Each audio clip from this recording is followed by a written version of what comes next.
अल्लाह के बंदो, तन्हाई में की जाने वाली इबादतें, तन्हाई में अल्लाह को याद कर कर जो बंदा रोता है, अल्लाह अकबर, उन आंसुओं की अल्लाह के पास बड़ी कदर होती है। अपने तन्हाइयों को सुधारो। कितने लोग हैं जाहिर में बहुत अच्छे हैं, अल्लाह वाले नजर आते हैं, अच्छी बात करते हैं, मुस्कुरा के मिलते हैं, तन्हाइयों में देखो तन्हाइयां उनकी खराब हैं। तन्हाइयों में जाते हैं तो पता चलता है कि अल्लाह का खौफ इनके दिल में कितना है। अल्लाह को डरे बगैर क्या कर रहे हैं, क्या देख रहे हैं।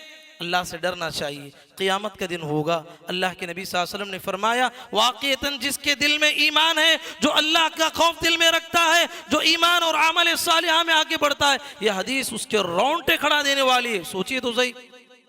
अल्लाह के नबी सल्लल्लाहु अलैहि वसल्लम ने कहा, क़यामत के दिन कुछ लोग आएंगे, उनकी एक एक नेकी भी तिहामा पहाड़ के बराबर।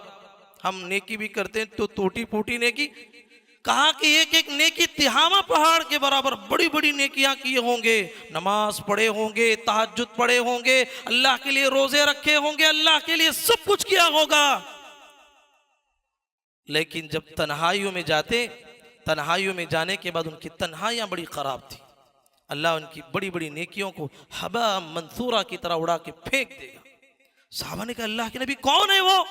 कहा कि तुम्हारे ही भाई होंगे, वो तुम्हारे साथ नमाज पढ़ेंगे, तहज्जुद भी पढ़ेंगे, वो सब कुछ नेकियों में आगे रहेंगे, लेकिन उनका मसला ये होगा कि वो तन्हाइयों में जाने के बाद अल्लाह का खौफ उनके दिल में नहीं रहेगा, उनकी नेकियां ज़ाय हो जाएंगी।